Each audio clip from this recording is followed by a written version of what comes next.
नमस्कार विद्यार्थी मित्रांनो, मी सुरेश वाराडे साकार एज्युकेशन यूट्यूब चॅनलमध्ये आपलं सर्वांचं स्वागत करतोय। पुन्हा एकदा तुमच्या भेटीला आलोय गुड न्यूज घेऊन। जे काही महाराष्ट्रातली Ahmednagar district central cooperative bank जी आहे यामध्ये जवळपास 700 वॅकन्सीज ज्या आहे या बँकेने क्लेरिकल आणि इतर वॅकन्सीज ज्या आहे ते डिक्लेअर केलेल्या आहेत। अहमदनगर डिस्ट्रिक्ट सेंट्रल कोऑपरेटिव्ह बँकेच्या बाबतीत सांगायचं झाल्यास आजच्या लोकमतमध्ये एक जाहिरात आलेली आहे आणि त्यांचं नोटिफिकेशन सुद्धा आलेलं आहे। त्यामध्ये त्यांच्या बँकेच्या बाबतीत जे आहे इन्फॉर्मेशन दिलेली आहे की एशिया खंडामधली सर्वात लीडिंग बँक म्हणून हिला संबोधण्यात आलेलं आहे। आणि महाराष्ट्राचा आणि नगर जिल्ह्याचा जर विचार केला तर या बँकेच्या जवळपास 287 ब्रांचेस आहे। यांचं नेटवर्क सर्वात जास्त जे आहे ते नगर जिल्ह्यामध्ये आहे। मागच्या वर्षीचा नफा त्यांनी दिलेला आहे त्यांच्या ॲडव्हर्टाइजमध्ये जवळपास 58 करोड 75 लाखापर्यंत। त्यामुळे जे काही बँकिंगचे विद्यार्थी बँकिंगची तयारी करणारे विद्यार्थी आहे किंवा इन्शुरन्सची तयारी करणारे विद्यार्थी आहे यांच्यासाठी एक गुड न्यूज म्हणावं लागेल। कारण या ज्या वॅकन्सीज आहे जवळपास 600 ते 700 वॅकन्सीज आहे। जर आपण या वर्षीच्या रिक्रुटमेंटचा विचार केला समजा क्लेरिकल लेवलचा तर आरआरबी किंवा आयबीपीएस क्लर्क किंवा इतर वॅकन्सीज जर याच्यासोबत तुलना केली तर या वॅकन्सी ज्या आहे बऱ्यापैकी बंपर रिक्रुटमेंट याला मानता येईल विद्यार्थी मित्रांनो। त्यामुळे ही जी काही ॲड आलेली आहे त्या जे काही विद्यार्थी समजा मागच्या 2-3 वर्षापासून तयारी करतायत परंतु रिझल्ट येत नाही आणि घरच्यांचा तगादा लागलाय की आता काहीतरी जॉब पाहिजे बाबांनो, ओके, त्यामुळे सॅलरी पण चांगली आहे। जे काही प्रोबेशनरी पिरियड आहे नंतर प्रोबेशनरी पिरियड संपल्यानंतर सुद्धा सॅलरी चांगली असणार आहे। आणि ही जी काही रिक्रुटमेंट प्रोसेस राबवते Ahmednagar district central cooperative bank ही एकदम ट्रान्सपरंट रिक्रुटमेंट प्रोसेस असते। कारण आमचे काही मित्र जे आहे सध्या त्या बँकेमध्ये जॉब करतात त्यांच्याकडून ही इन्फॉर्मेशन आम्हाला मिळालेली आहे। त्यामुळे हा जो व्हिडिओ आहे तो व्हिडिओ मी बनवतो विद्यार्थी मित्रांनो। त्यामुळे आता या बँकेचा जो काही समजा रिक्रुटमेंट प्रोसेस कशी असणार आहे, या बँकेचं एक्झामचं स्वरूप कसं असणार आहे, नंतर ॲप्लिकेशन डेट किती ते किती असणार आहे, नंतर या एक्झाम कधी असणार आहे या बँकेची, या सगळ्या गोष्टी आपण 1 बाय 1 आज इथे या व्हिडिओमध्ये बघणार आहोत। त्याकरता व्हिडिओ जो आहे तो तुम्हाला शेवटपर्यंत बघायचा आहे आणि बघितल्यानंतर तुम्हाला आवडल्यास नक्कीच लाईक करायचं विद्यार्थी मित्रांनो। आणि ज्या विद्यार्थ्यांनी अजून सुद्धा आपलं साकार एज्युकेशनचं यूट्यूब चॅनल जे आहे ते सबस्क्राईब केलेलं नाहीये त्यांनी आपलं यूट्यूब चॅनल जे आहे ते सबस्क्राईब करायचं आहे। आणि हा जो व्हिडिओ आवडला तर जे विद्यार्थी समजा बँकिंगची तयारी करतायत त्यांच्यापर्यंत ही माहिती जी आहे जे गरजू विद्यार्थी आहेत त्यांच्यापर्यंत पोहोचवायची विद्यार्थी मित्रांनो। तर चला बघा विद्यार्थी मित्रांनो, बघा यामध्ये जे काही समजा रिक्रुटमेंट आलेली आहे या वॅकन्सीज ज्या आहे वॅकन्सीजच्या बाबतीत सांगायचं झाल्यास जवळपास या वॅकन्सीज आहे।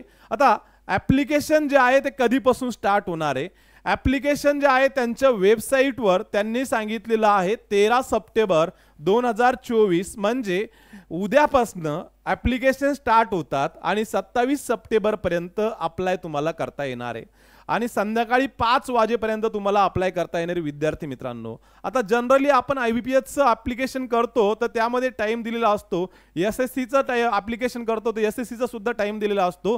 त्यामध्ये रात्री 11:59 तुम्ही अप्लाय करू शकता। पण इथे यांनी टाईम मेन्शन केला की 27 सप्टेंबरपर्यंत संध्याकाळी 5 वाजेपर्यंत तुम्हाला अप्लाय करता येणार आहे। मग तुम्हाला अप्लाय कुठून करायचं आहे तर बँकेची वेबसाईट आहे, कोणती आहे www.ahmednagar.co.in या वेबसाईटवर तुम्हाला जायचं आहे आणि त्याच्यावर तुम्हाला अप्लाय करायचे। आपली जी काही ॲप्लिकेशन लिंक आहे अहमदनगर बँकेची ती जी आहे ती लिंक जे आहे आपलं जे काही ऑफिशियल टेलिग्राम चॅनल आहे साकार एज्युकेशन नाशिकचं या साकार एज्युकेशन नाशिकच्या यूट्यूब चॅनलला आपण पोस्ट केलेली आहे। ज्या ज्या विद्यार्थ्यांना अप्लाय करायचे त्या ठिकाणी जायचे आणि त्याला अप्लाय करायचे। आणि आपला जो व्हिडिओ आहे त्या व्हिडिओच्या डिस्क्रिप्शन बॉक्समध्ये सुद्धा आपण ॲप्लिकेशन लिंक जे आहे त्या ठिकाणी पोस्ट करतोय, ओके। तर हे झालं महत्त्वाच्या डेट्स ज्या आहे 13 सप्टेंबर 2024 पासून तुम्हाला अप्लाय करता येणार आहे आणि 27 सप्टेंबर लास्ट डेट आहे संध्याकाळी 5 वाजेपर्यंत, ओके। नंतर पुढे बघा विद्यार्थी मित्रांनो, यामध्ये कोणकोणत्या वॅकन्सीज आलेल्या आहे, यामध्ये सर्वात जास्त वॅकन्सी आहे क्लेरिकलच्या, ओके, लिपिक पदाच्या। कोणत्या? लिपिक पदाच्या। या आहे 687 जवळपास 687 वॅकन्सी। नंतर यामध्ये वाहन चालक जे आहे यासाठी आहे 4 वॅकन्सीज आणि सुरक्षा रक्षक जे आहे, ओके, या ठिकाणी आहे 5 वॅकन्सीज आणि काही कंडिशन दिलेल्या आहेत. त्या कंडिशन मी तुम्हाला सांगणार विद्यार्थी मित्रांनो. यामध्ये त्यांनी सांगितलं सदर पदामध्ये जी काही समजा ऍड आलेली आहे त्यामध्ये कमी जास्त बदल होण्याचा संभव आहे, पॉसिबिलिटी आहे. उमेदवाराची कोणतीही तक्रार ग्राह्य धरण्यात येणार नाही. ओके, म्हणजे जे काही अधिकार आहे ते एडीसीसी लाच असेल हे लक्षात ठेवा. तुम्ही कितीही तक्रार केली तर त्यांचे जे काही रूल्स आहे ते रूल फायनल असेल. ओके, नंतर पदांच्या संख्येत बदल झाल्यास त्याची माहिती बँकेच्या अधिकृत वेबसाईटवर उपलब्ध करून देण्यात येईल. त्यांचं म्हणणं आहे जर पदामध्ये कमी जास्त झाले, समजा पद वाढवली तर त्या वेबसाईटवर काय करू आम्ही इन्फॉर्मेशन देऊ, किंवा जास्त केली तरी सुद्धा आम्ही काय करू इन्फॉर्मेशन देऊ. नंतर उमेदवाराने काय करायचं आहे, सर्व पदासाठी केवळ ऑनलाईन पद्धतीनेच अर्ज करण्याची प्रक्रिया व परीक्षा घेण्यात येईल. नंतर उपरोक्त पदासाठी कोणत्याही प्रकारचे सामाजिक व समांतर आरक्षण लागू असणार नाही. ओके, म्हणजे या ठिकाणी जे उमेदवार SC ST OBC मधून येतात त्यांच्यासाठी रिझर्वेशन आहे का, नाही.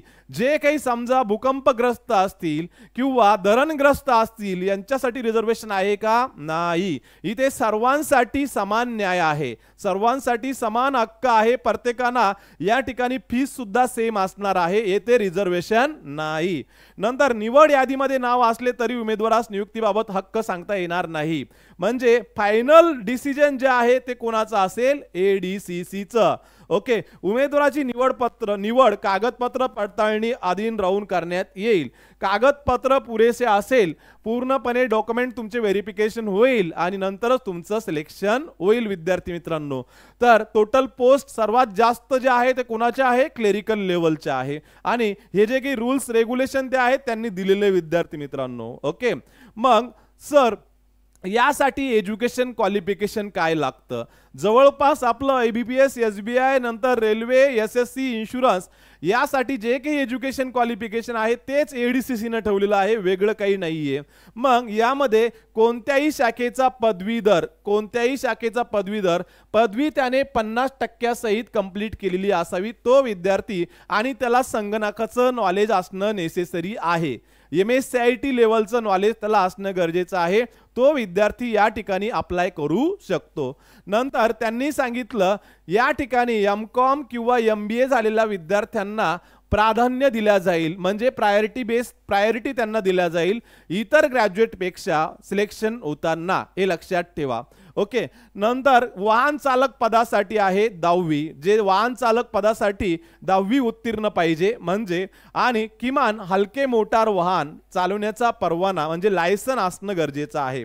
नंतर सुरक्षा रक्षक पदासाठी काय आहे, ज्यासाठी फक्त पुरुष सुरक्षा रक्षकसाठी अप्लाय करू शकतात.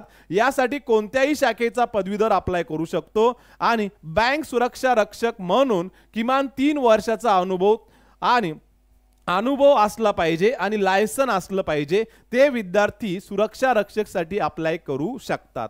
तर एज्युकेशन क्वालिफिकेशनच्या बाबतीत काय आहे, काय इन्फॉर्मेशन लागते, या सगळ्या गोष्टी मी या ठिकाणी क्लिअर केल्या विद्यार्थी मित्रांनो.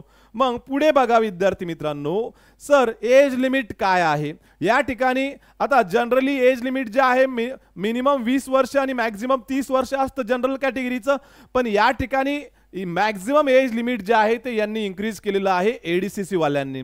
तर मॅक्झिमम एज लिमिट जे आहे ते आहे 40 वर्ष सर्व कॅटेगरीसाठी, आणि मिनिमम आहे 21 वर्ष. किती, 21 वर्ष.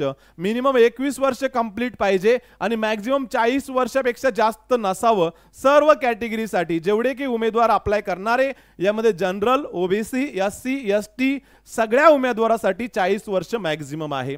नंतर क्लेरिकल पदाच्या शैक्षणिक पात्रतेमध्ये उमेदवार हा BE कम्प्युटर, IT किंवा इलेक्ट्रॉनिक टेलिकम्युनिकेशन, BSc कम्प्युटर इत्यादी असल्यास किंवा MSCIT व तत्सम अर्हतेची आवश्यकता नाही. ओके, त्याचं म्हणणं आहे की क्लेरिकल पदाच्या शैक्षणिक पात्रतामध्ये उमेदवार हा जर BE असेल किंवा कम्प्युटर, IT किंवा इलेक्ट्रॉनिक टेलिकम्युनिकेशन किंवा BSc कम्प्युटर इत्यादी त्याचे सब्जेक्ट असेल किंवा त्याचं ग्रॅज्युएशन यामधून झालेलं असेल तर त्यासाठी त्या उमेदवारासाठी MSCIT नेसेसरी नाही.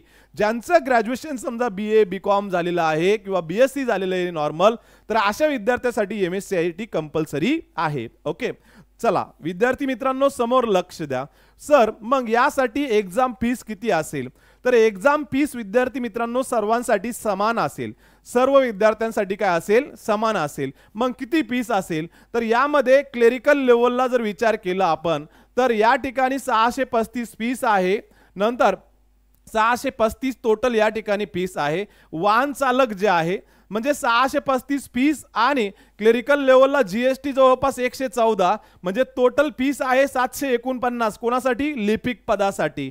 नंतर वाहन चालकासाठी पण जवळपास 693 फीस आहे आणि सुरक्षा रक्षकसाठी अप्लाय करण्यासाठी किती आहे, 693 रुपये. ओके, आणि ही फीस भरल्यानंतर परत येणार आहे का, जसं रेल्वे परत देते तसं नाही. एकदा फीस भरली की ती तुमच्या परीक्षेसाठी फीस आकारल्या गेलेली आहे असं लक्षात घ्यायचंय. डबल फीस वापस भेटते का, नाही. फक्त हे रेल्वेच करते, बाकी कोणी करतं का, नाही करत. मग त्यामुळे हा मुद्दा लक्षात घ्यायचा आहे. डबल फीस वापस भेटणार का, नाही. नंतर पुढे बघा, यामध्ये पगार कसा असणार आहे सर, मग यासाठी एका वर्षाचा प्रोबेशनरी पिरियड असणार आहे. म्हणजे परीक्षा विधीन तुम्ही असणार आहात सिलेक्शन झाल्यानंतर. जसं आयबीपीएस पीओ सिलेक्शन झाला की 2 वर्षाचा प्रोबेशनरी पिरियड असतो. क्लेरिकल नॅशनलाइज बँकेमध्ये झाल्यानंतर तुमचा 6 महिन्याचा प्रोबेशनरी पिरियड असतो. तर तसंच एडीसीसीने सुद्धा एक प्रोबेशनरी पिरियड ठेवलेला आहे 1 वर्षाचा. परंतु त्या कालावधीमध्ये पगार जो आहे थोडाफार कमी ठेवलेला आहे. नॅशनलाइज बँकेमध्ये तसं नसतं. एकदा सिलेक्शन झालं, तुमचा प्रोबेशनरी पिरियड चालू झाला की तुमचा पगार जो आहे तोच असतो. पगार कमी असतो का, नाही. ओके, इथे तसं नाहीये. तुम्हाला पहिल्या वर्षी जो पगार आहे तो तुम्हाला भेटेल 15,000. किती, 15,000 लिपिक पदासाठी. आणि वाहन चालकासाठी किती भरेल, 12,000. आणि सुरक्षा रक्षकासाठी किती भेटेल, 12,000. ओके, मग जे उमेदवार निवड झाले समजा त्यांच्यासाठी एका वर्षासाठी हा पगार जो आहे तो असेल. आणि मग सर 1 वर्ष कंप्लीट झाल्यानंतर आमचा पगार किती असेल, तर तुमचा पगार जो आहे तो विद्यार्थी मित्रांनो, तुम्हाला बँकेला वाटलं की यांना आपण कंपल्सरी करू, पुढे करू, नियुक्ती यांची अपॉइंटमेंट जी आहे ती काय करू, परमनंट करून टाकू, यांना आता काढायचं काम राहणार नाही, असं बँकेला जेव्हा वाटलं, सॅटिस्फाईड असेल बँक तुमच्यावर, तर तुमचा पगार जो आहे तो एका वर्षानंतर तो 21 ते 22 हजारापर्यंत पर मंथ. किती, 21 ते 22 हजारापर्यंत. मग तिथेच थांबतो का, नाही. साधारणतः दरवर्षी 1,5-2 हजारांनी पगार जो आहे तो काय होत असतो, इन्क्रीज होत असतो. त्यामुळे तिथेच थांबण्याची गरज नाहीये. मग जे विद्यार्थी समजा इंटरेस्टेड आहेत त्यांनी ऍप्लिकेशन करायला हरकत नाही. हा 15,000 फक्त कशासाठी आहे की प्रोबेशनरी पिरियड मध्ये आहे. प्रोबेशनरी पिरियड संपल्यानंतर 21-22 हजार रुपये तुमचा पगार होणार आहे पर मंथली. ओके, चला विद्यार्थी मित्रांनो समोर लक्ष द्या.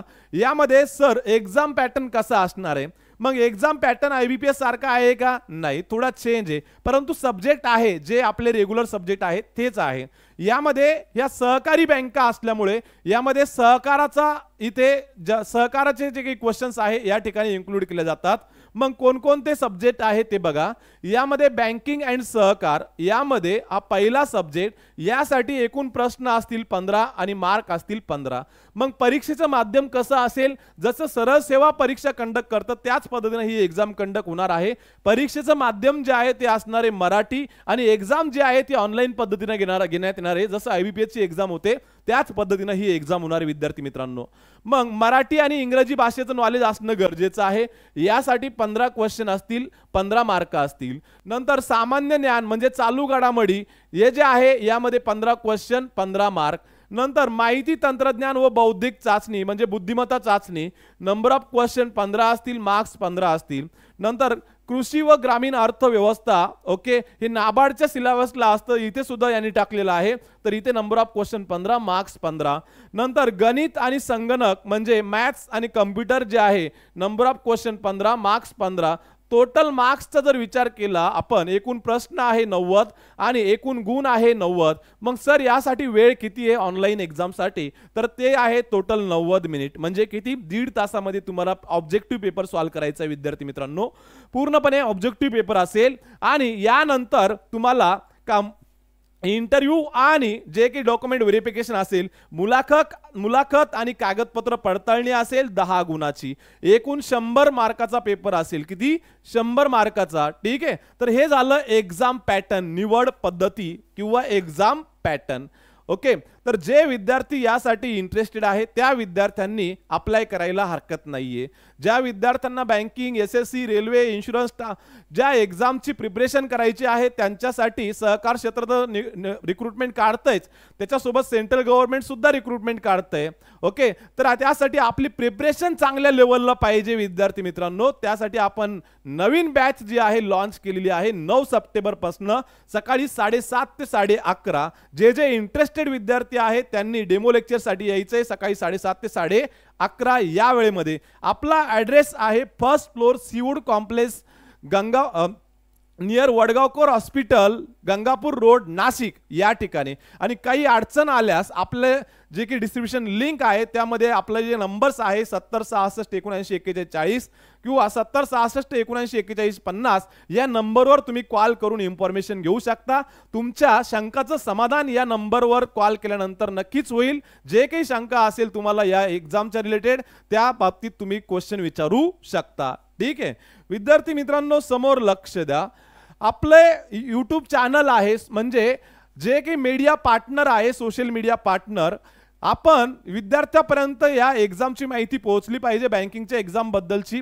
त्यासाठी आपण यूट्यूब मार्फत अनेक गोष्टी ज्या आहेत ते काय करत असतो, यूट्यूब मार्फत व्हिडिओ अपलोड करत असतो, नंतर पोस्ट करत असतो इन्फॉर्मेशन जी काय आहे समजा एक्झाम रिलेटेड ती. त्यासाठी तुम्ही काय करायचे, आपलं यूट्यूब चॅनल जे आहे ते सबस्क्राईब करायचे आणि तुमच्या मित्रांना सुद्धा सांगायचंय, मैत्रिणींना सांगायचंय की साकार एज्युकेशनचं यूट्यूब चॅनल जे आहे ते काय करायचंय, सबस्क्राईब करायचंय. नंतर आपलं टेलिग्राम चॅनल आहे विद्यार्थी मित्रांनो साकार एज्युकेशन नाशिकचं. यामध्ये महाराष्ट्रामधून जवळपास 9,500 विद्यार्थी यामध्ये काय झालेले आहेत, जॉईन झालेले. आणि जे काही नोटिफिकेशन असतात, एक्झामच्या अपडेट्स असतात, निकाल असतात, या सगळ्या गोष्टी किंवा फ्री PDF असतात जनरल अवेअरनेसच्या किंवा इतर सब्जेक्टच्या, या सगळ्या गोष्टी आम्ही या आमच्या टेलिग्राम चॅनलवर काय करत असतो, पोस्ट करत असतो. त्याकरता तुम्हाला आमचं टेलिग्राम चॅनल जे आहे ते जॉईन करायचे विद्यार्थी मित्रांनो. ओके, नंतर आपलं इंस्टाग्रामचं पेज आहे त्याला आपल्याला फॉलो करायचंय. त्याच्यावर सुद्धा आम्ही इन्फोग्राफिक मार्फत विद्यार्थ्यापर्यंत खूप सारी इन्फॉर्मेशन जे आहे बँकिंगच्या रिक्रुटमेंट बद्दल काय करत असतो, सेंड करत असतो विद्यार्थी मित्रांनो. नंतर जे काही समजा विद्यार्थी व्हॉट्सअपवर ऍक्टिव्ह असतात त्यांच्यासाठी सुद्धा आम्ही व्हॉट्सअपचे ग्रुप बनवले आहे, मुलांचे वेगळे आणि मुलींचे वेगळे. याच्यावर सुद्धा आम्ही नोटिफिकेशन नंतर PDF सब्जेक्ट रिलेटेड त्या सुद्धा आम्ही याच्यावर काय करत असतो, सेंड करत असतो. त्याकरता तुम्ही काय करायचंय, तुमचं नाव आणि नंबर या नंबरवर काय करायचं, सेंड करायचंय 70 66 79 41 40 या नंबरला. तुमच्या मोबाईलमध्ये हा नंबर सेव्ह करायचा आहे आणि तुमचं नाव आणि मोबाईल नंबर याच्यावर काय करायचं आहे, शेअर करायचं आहे विद्यार्थी मित्रांनो. ठीक आहे, तर जे विद्यार्थ्यांनी शेवटपर्यंत व्हिडिओ बघितला त्या विद्यार्थ्यांना धन्यवाद आणि पुन्हा भेटूया पुढच्या व्हिडिओमध्ये. चला तोपर्यंत बाय बाय.